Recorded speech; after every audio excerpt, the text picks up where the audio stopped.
I don't know if we're ready to go present this to the FBI as, hey, guys, don't worry.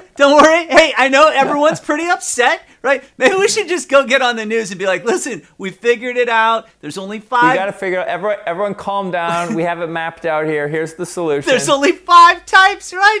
Hey, if your kid looks like one of the 5, call this number, right? Enter the Freud. Warning, this is for entertainment purposes only. It is no way medical advice. But that our job is, as depth psychologists, is to try to understand something deeper. So the typical conversation goes to gun control. That's what, something like this happens, and then everyone starts debating gun control, which is fine. I'm not saying there's anything wrong with that, but our job is probably to look deeper than that. And to have a conversation about, honestly, we could talk about the deeper psychological aspects of owning guns. That's fine. Or there's even psychology at the root of politics or political decisions. But that's kind of our job, is to somehow look deeper into it. The other thing that's grown in the typical media coverage is when shit like this happens, is people start saying, oh, we need to address the mental health of America. Absolutely. I think that's where it falls into our territory, incredibly. Right. And everyone says that, and it's a good soundbite for politicians, whatever, but then the question is well, what the fuck does that mean? Yeah, dude, this guy said to me yesterday, he said one of his relatives posted on Facebook that he's like, everyone should shut the fuck up about mental illness and gun violence. He's like, I'm totally mentally ill and I'm not shooting anyone. That's actually what the guy said, dude. Right? I thought that was a perfect idea of how screwed up we're getting. Because it's almost like through the media, or we as a society are coming up with an idea of what a school shooter looks like. Right. It's like a profile almost, in the same way that we all think we know what a serial killer looks like. Some kind of a Ted Bundy type dude, right? Yeah. It's like there's this prototype, and now there's becoming a school shooter prototype. And here, I think I know what it is. Let's hear it. Okay, so I think it's right now, it's a young white dude who, for some reason, has a little traction in the world, and so he's going to take his serious upset about the fact that his life isn't working out on the kids, and then make some kind of a big statement, like a manifesto almost, where he's gonna announce why the world is so wrong by using this thing. That's my idea. Yeah. Right? I think that's a pretty good profile, yeah. And honestly, it's fairly common that the shooter ends up in some version of that profile. It's a pretty common thing. Yeah, except the dude from the Vegas shooting, right? Because I guess we're gonna do school shootings or. No, I think let's just try to examine let's either examine the psychology of someone who decides to go shoot tons of random people, whoever that is. Yeah. Or let's do when politicians say, oh, the incidents like this means that we need to tackle America's mental health problem. We should tackle, okay, what the hell does that mean? Yeah, okay.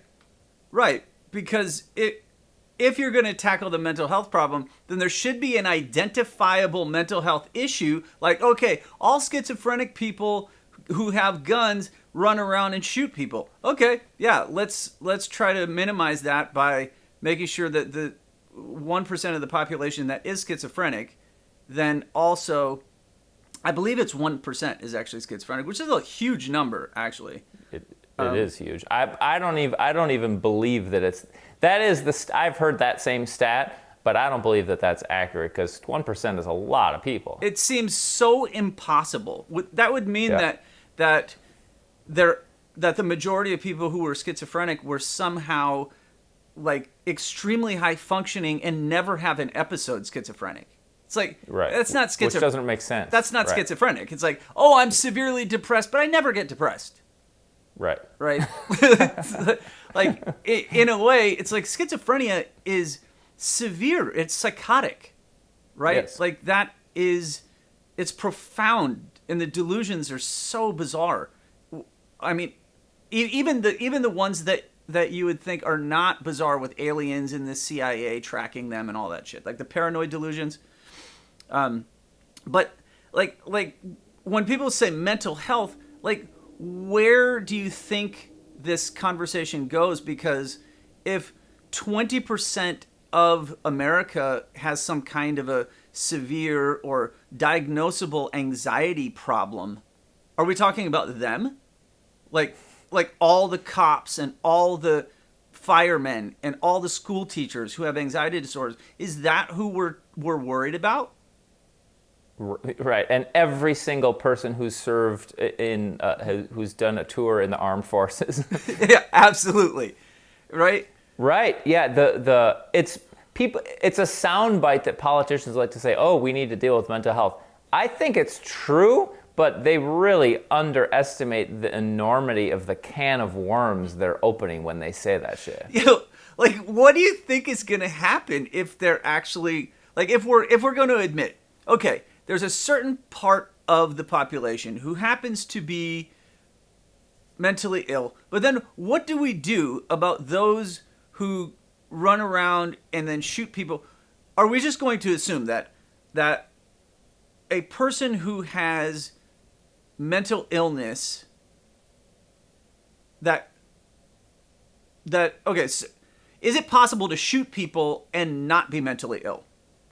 I've asked that question a lot. Like, are like weirdo criminals who do really fucked up things, do they have to be mentally ill? I've asked that question myself a lot over the years, and I tend to think the answer is yes. I think that you do have to be mentally ill, but I don't know. It's a tricky, subtle question. Well, look, we could just answer it as an N of two. You and I, right? If I were going to shoot a bunch of people, which I have had some training in how to do that. I think I could functionally do that pretty well if I planned and trained at it. Yeah. But as soon as I say that, I'm not mentally ill if I'm going to pursue it as one of the targeted goals that I do in my life constantly. But for me to make that switch to where now I'm not training for a Spartan race, now I'm training for a mass shooting, right? Like that's what I'm going to do? Well, for me to make that switch, I would click into something that I've never done before. And I don't know if that guy's coordinated. I don't know if he can handle the intensity of what I'm about to do. I might seriously fall apart and become, it's almost like, I think of this. I think of it this way. Like, there's a lot of guys who are aggressive and capable of getting in a physical fight, right? But they never do that until they're severely drunk in a bar. Yep. Right? Yep. And suddenly the hockey guy or the baseball player or the whatever athlete or whatever aggressive dude gets so severely drunk that by the time the threshold comes to where, okay, now I'm going to let somebody have it, and then their coordination is so screwed up they can't really fight, and it's just kind of like a clowning thing. And so really most of those things, people don't really get hurt. Right? Right, which is why a person with an assault rifle in a big place only kills 20 people instead of 300. Right. That, in a way, it's almost like the amount of prep that you put into it. I think this is actually kind of answering the question, right? Is that you would have to be in a state of severe distortion to be able to do a mass shooting. I don't think that you could go into it in a way where you're trained and then you would go and do that unless you are of a particular ideology that you and your friends and everyone have been training for it, and somehow you don't see it as you're one against the world in this mass shooting thing. Like, do you see what I'm saying? Yeah, totally, and I agree. Yeah. Thus, if you're going to do the mass shooting thing, you are in a pretty tweaked state of mind. So what? Like, what's the psychology there of a person? What's your sense of what's the psychology of a person that decides to like plan out and get a bunch of ammo and like go kill a bunch of people? Well, listen, Dave, what would we have to do to you to make you do that? Like, let's imagine we'll take your life and let's just start removing shit and then adding other stuff to where eventually you would do this. Because obviously you and I work with people who are struggling with serious psychic distress all the time, Yep. right? Yep. And every once in a while, I'll hear somebody tell me a story about when they would do this. Yep. And it's because of some kind of a thing that's happening to them. Like, Yep. their life is so distressed, and they'd say, like, yeah, I'm almost to the point of being homicidal. And then they would, Yep. usually what they'll say is, all I would need is someone to kill my wife and kid, and then I would fucking do it. Right? Yep. It's almost like they're getting pushed to a place, but I don't know if this is true, or is this the illusion that we all live by? That like, if pushed to a certain place, then any of us could become homicidal. Yeah. Yeah. Well, I think any human could become homicidal if their life started being fucked up when they were young and was fucked up for years. But like with me right now, I doubt there's anything that could push my current psychology into, well, I mean, you know, if someone like raped and killed my kid, then I could go and kill that person, right? Yeah. But that's not really mentally ill. That's just kind of normal human response. Right. But for me to go kill lots of people I don't know, there's nothing that could happen to me short of, well, I guess we need to define this word mental illness. It can mean a lot of things. And there's these people, well, for instance, my cousin had a mental illness that would be characterized as paranoid schizophrenia. And when you saw him and hung out with him, he seemed fairly normal, but then he'd start to get paranoid and he'd start to have these delusions that, you know, it was kind of like he thought people were tracking him and had implanted a device in his brain that was like tracking him and messing with his thoughts. And so he was always like on the lookout for these people tracking him, and he thought he was going to have to kill them, you know? Yeah. And so that type of thought, and that fits in the category of schizophrenia, or that fits in the category of psychosis, then that type of delusional thought can turn into this crazy story where you have to go kill a bunch of people in order to like save the world or something. Yes. Yeah. Okay, so that's that, and I think that fits into a certain category of mental illness where you're like psychotic or delusional, and those people can do nutty stuff kind of because they're living in this narrative that's psychotic. It doesn't make any sense and it's not real. Right. Except you and I can see the sense in that particular delusion is you have to kill the people to save the world, right? Right. Like, and I think that's where the person who is severely mentally ill, who comes up with this serious theory and then is tortured by that. They have to kill these people to save everybody else, or they're compelled to do it for some serious reason, or those people are the force of all evil in the world, so they must kill as many of them as possible, right? It's kind of this. Yep. It's the same thing as if you had some pretty significant ideology like, oh, the infidels are here and we must destroy them to get some kind of a balance with whatever good and evil is, right? Some kind of extreme ideology that could be religious or not. Yeah. Okay, but that type of mental illness where people are in this psychotic delusion and they're doing it for this weird reason that actually just doesn't make sense.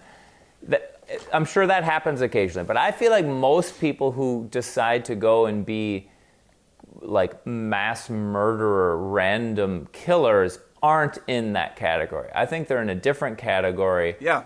of where they've just like collapsed into intense hatred and anger, and they're really lonely and isolated, and they feel hopeless and powerless, and they feel like the world is against them and no one listens to them, and they fucking hate people, and they're gonna like get revenge on this shitty fucking world. Yes. I think most people are in that category, which is not the psychotic schizophrenic category. They're two very different things.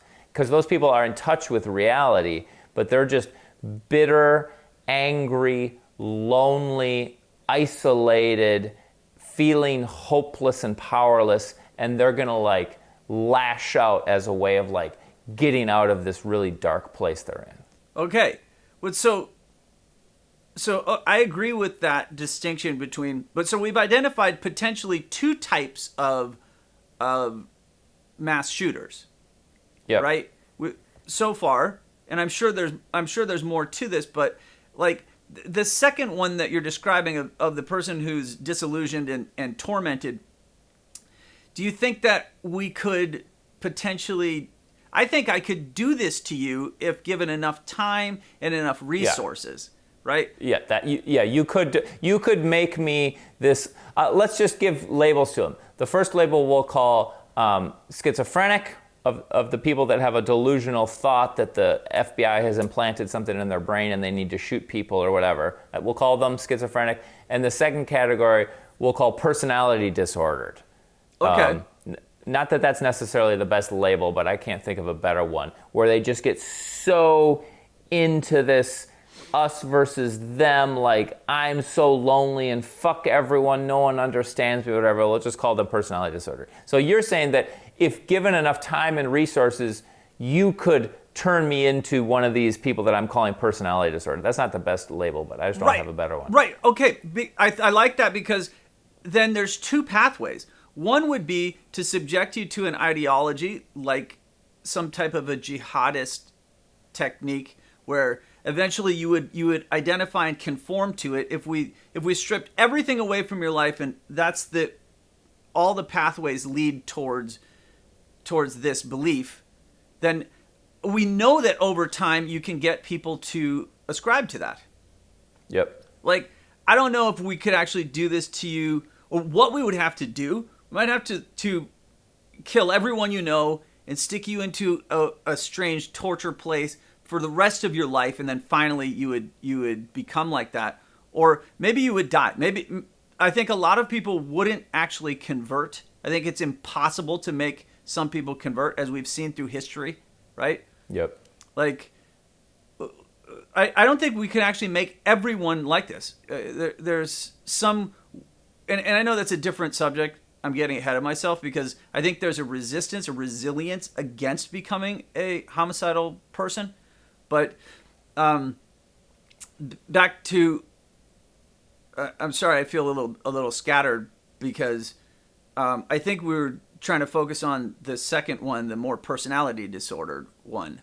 But, yeah, and your question is, could we turn me into that? And then the broader question is, could anyone be turned into that? Yes, of course. And I think any child could be turned into that. But when you've gone through childhood and come up into an adulthood, like with me, I sort of feel like my personality and my,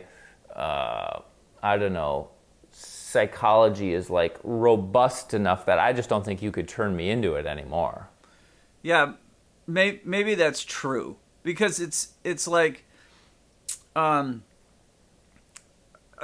think we're all kind of afraid that, or there's an unspoken mythology that if the world becomes unsettled enough, then there will be like 1 million mass shooters in America, because the guns are available, the people are here, or it's just like the guns are available, and then the illusion is that all people could become like this, right? Right. Yep. All people could, and I don't know. Like, it does seem like with our latest obsession of this, which it's so crazy, because part of what's going on is it's just whatever the media starts to pitch to us, we all get hooked Totally. on. It's like, oh yeah, mass shooters are like the thing, and it's like 2 seconds ago, we all know what the cascading stories are. Yep. Well, yeah, that'll take this conversation in a different direction, but it is kind of funny how humans' need for intense drama goes from like COVID to Ukraine to mass shootings. You know, it's just like this, like, we need some super dramatic thing to like be talking about with everyone. But 2 seconds ago, it was Johnny Depp.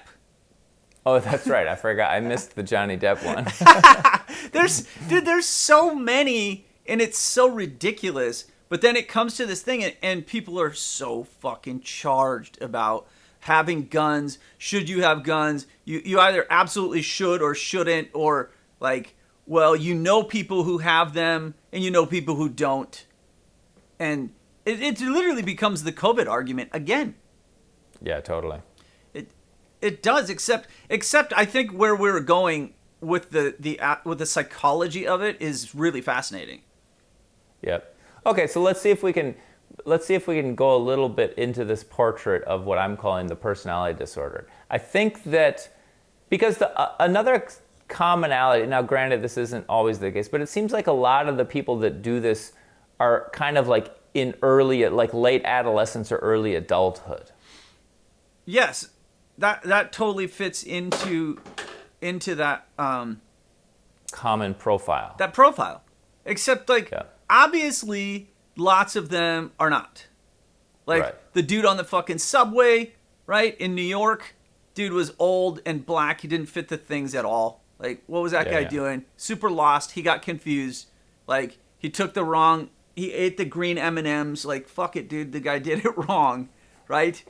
Or what I was saying about the Vegas shooter, like, the dude was old and rich. Like, what the fuck? Yeah, that's right. That doesn't fit at all. And so... so that brings us kind of, I think, to this point that you were implying is like, yes, it is a mental health thing, but mental health is a super complex, giant can of worms, and there's not going to be a simple solution to that problem. Yeah, okay, let's see. Imagine if we create a committee and try to come up with a new diagnosis. We'll be like, oh yeah, let's just add this to the DSM. We're going to come up with a diagnosis. It's called mass shooter or school shooter syndrome, right? And it's like, good luck. Like, looking at this, the variants here, there's no telling other than the fact that you and I, as we imagine, more pathologically than most people are willing to imagine. Like, how would I become a mass shooter? What am I going to have happen to me that would then change my priorities from I need to work out and figure out what's happening to my metabolism because I'm getting into my late 40s. Like, well, fuck that project. Let me just see how many people I can shoot. Pop, pop, pop. Like, what am I going to... Seriously, what's going to happen to me to get me to reprioritize that way? Like, and then as I do it, am I really going to bring my organizational capacity to that? Am I really going to train like I'm going to surf huge waves in Nicaragua? So I'm going to be like fucking super jacked, running through the night like Rambo with night vision? Like, you could do that if somehow you developed this ideology. Like you're bringing the jihadist thing into this was interesting, because if you, in the jihadist thing, or it's kind of similar to like the cult thing. It's like if you can kind of get seduced by an ideology that like there's people out there and you need to kill them, and that somehow is gonna like be your salvation or be some great spiritual or some one like really important it's gonna like give your life meaning to like be working towards that goal, then you would be able to get trained and get super organized and stuff around that. So what does it take for you to get duped by that ideology? Yeah. It does seem like the more that we pay attention to this polarized extreme phenomenon that is going on in our society, and it always has been there. It's always been there, but now everyone's trying to like, oh, it's a real thing. Republicans, Democrats, extreme left, extreme right. Like, oh, okay, yeah. Well, like, it looks like there's two factions of extreme shooters but this is straight up the ideology type. It's like the American jihadist. That would be our next type of mass shooter. Is the American jihadist who would be like ultra liberal or like MAGA beyond ultra MAGA, right? Yeah, or just some ideology. Again, it has this like cult-like feel where they get into this ideology that this is the thing. There was one interesting shooter was this guy in Santa Barbara. I only think he ended up killing like 2 or 3 people, but the reason he got famous is because, first off, he was like this rich. He was at like UC Santa Barbara. Oh, I remember that guy. He went to the sororities and killed some like sorority ladies. Yeah. But what was really interesting about him is he had written an autobiography, and he had posted some YouTube videos that were like autobiographical. And yeah, he sort of thought his weird ideology was that like all these ladies were torturing him, that it was some like weird mind game that sorority ladies had constructed to like torture him, because clearly he was like the ultimate gentleman and handsome and everything, and how could he not get a lady? And so therefore he needs to make the ladies pay. Yeah. Right? Like that's I think that guy's manifesto is a lot of what we are basing the school or mass that shooters. Typical profile. Yeah, the profile. We're basing our profile a lot off of that guy's statement instead of the idea that, but it's getting really confused when we start talking about we need gun regulation, we need to regulate, we need to get rid of all guns. It's like, listen, man, in case anyone hasn't been paying attention, there are people stockpiling ammo and guns in the most crazy forms in cults all around the world, like, but huge in the middle of America in these compounds, and they sit there and they train all the time for the Boogaloo, the Armageddon, the collapse of money and the economy, and those people never fucking do mass shootings. Now, there's not a single one who was this like ultra prepared Rambo. Like those Rambo guys what the fuck is going on? Why don't they snap and then go do some real damage? Like they don't historically. My knee-jerk reaction is because they have like a life story and life trajectory and meaning that kind of contains them, and also oftentimes they have a community. Right.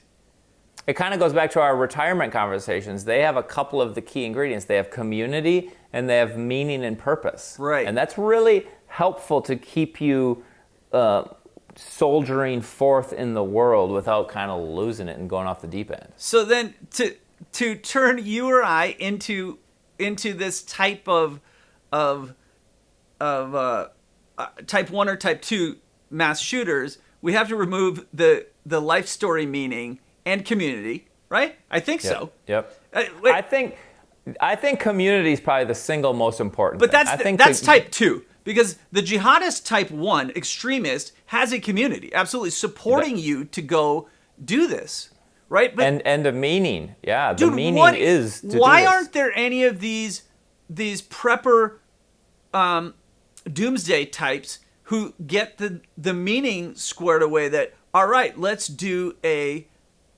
super shooting? I think because the preppers are super into surviving themselves, because the mass shooters are ready to kill themselves. Yeah. Okay. And it seems like they almost always end up killing themselves, or the cops kill them. But everyone knows that if you go to McDonald's and start shooting people, like, you're gonna die. Right. Oh, see. But like in some cults, they end in this kind of apocalyptic, we're going to drink the Kool-Aid and kill ourselves, right?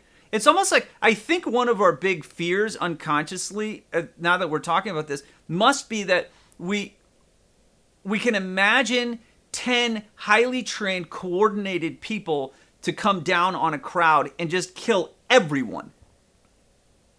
10 instead of one rogue agent, like a coordinated effort. And it's like... Well, yeah, and that's what September 11th was. Yes. Right?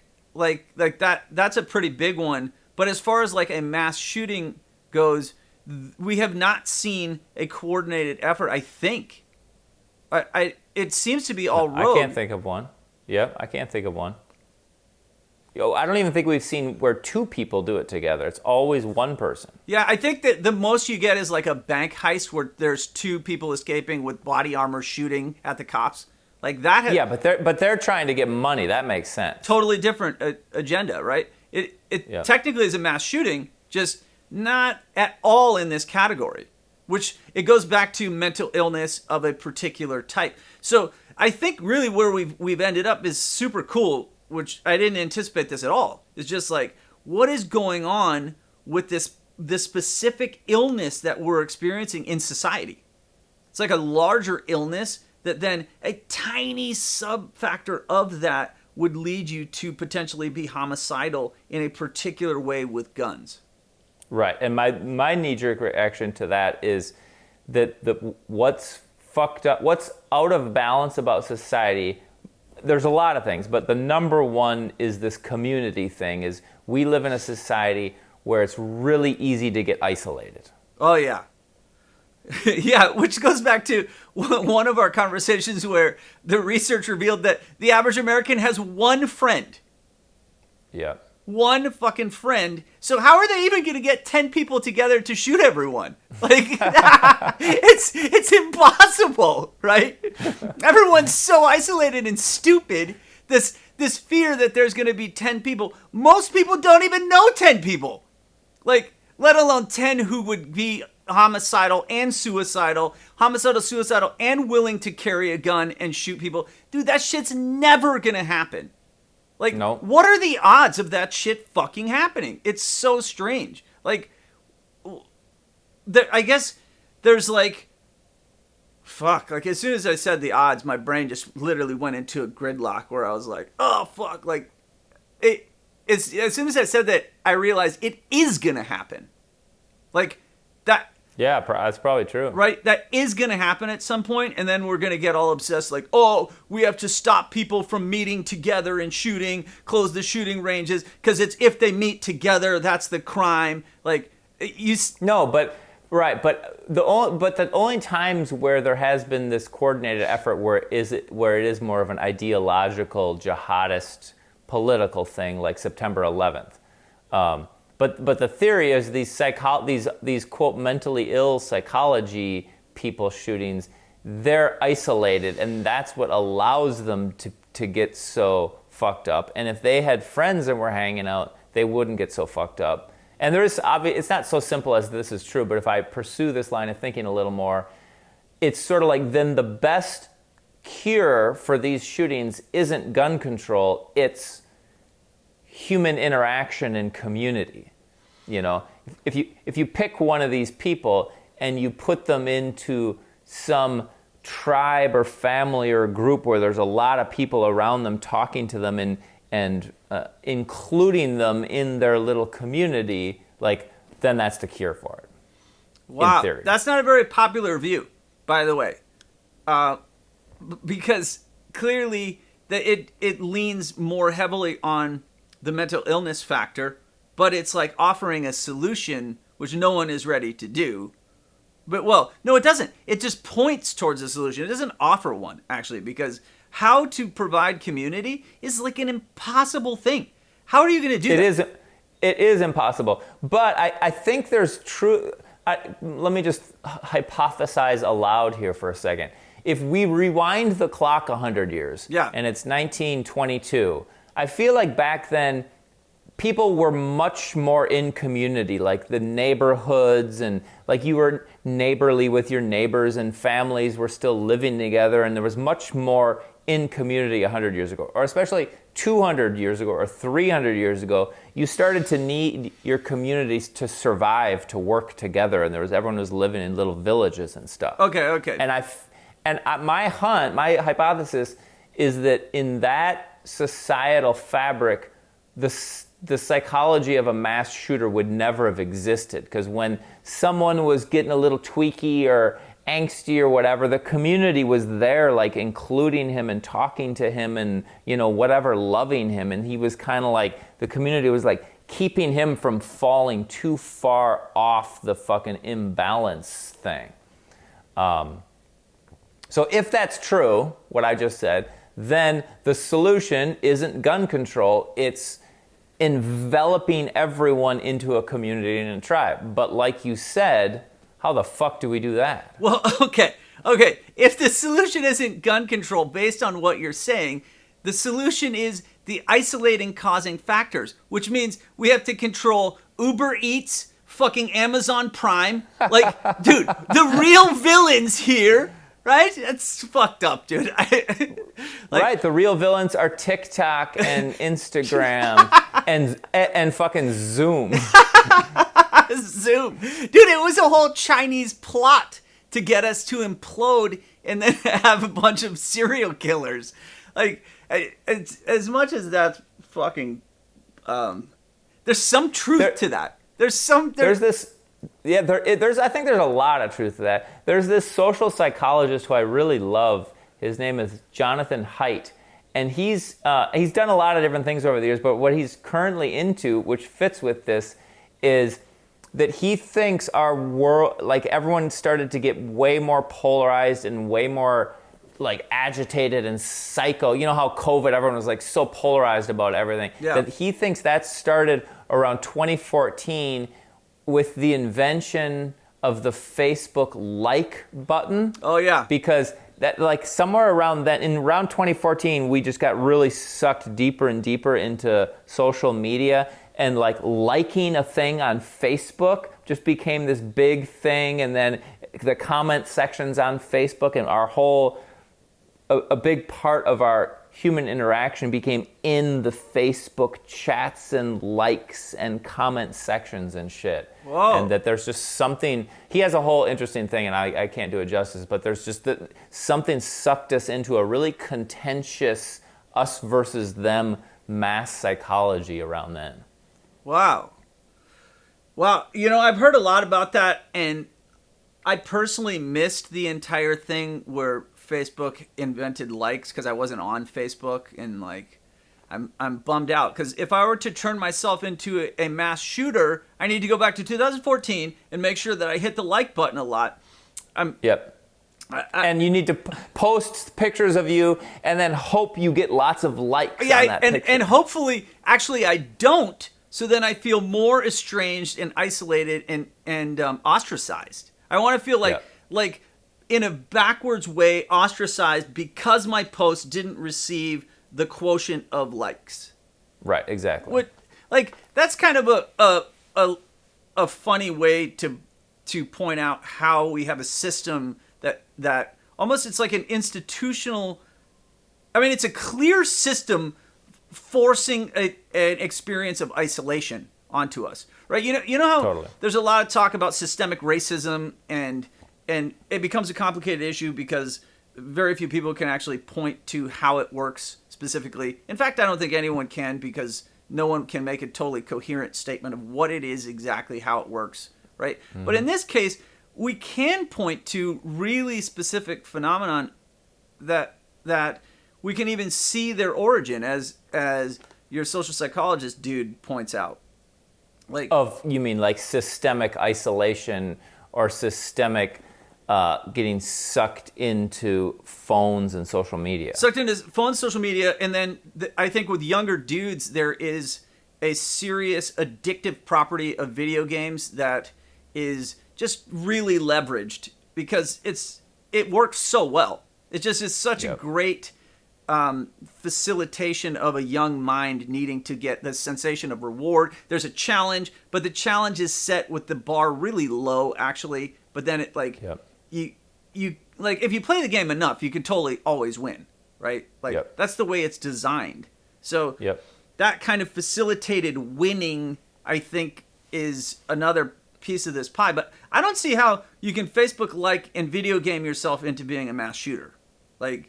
Because there's so many people doing that, and very few of them are actually shooting.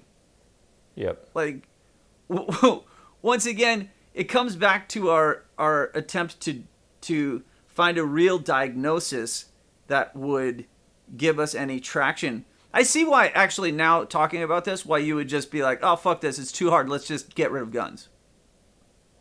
Right, totally. And it seems to me that the getting rid of the guns is a complete. I think that everyone's obsession with the gun control thing is when people hear about this kid, this 18-year-old going and killing elementary school kids, it disturbs them so much, it terrifies them so much that they go into this like panic thing, and then they have to come up with a nice, fairly straightforward Band-Aid that's going to save them from this horror. And so they latch onto gun control thinking, oh, if only our stupid politicians would pass gun control, then I'd be safe again. And to me, that seems so idiotic and simple-minded. And so, yes, I think that the true answer is more to open up this can of worms of mental health or mental illness. But then when you open that up, you realize, oh my God, a solution to that is like 10 million times harder than passing gun control. Yeah, right? Because it's like, then you're focusing on mental illness in this tiny, tiny, tiny sub-faction versus like, whoa, there's so much more people dying in distress than the distress of gun violence.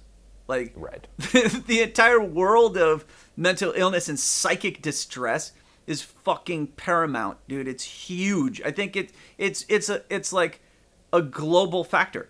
Like it has to be the biggest, creepiest thing that well, I think it's kind of fortunate that I was about to say like it's fortunate that people are talking about this now, but it's like no, it's not. I don't think the way that we talk about this is going to lend any assistance to our big project of trying to figure out what are we going to do to reduce the amount of people that have to come into our offices.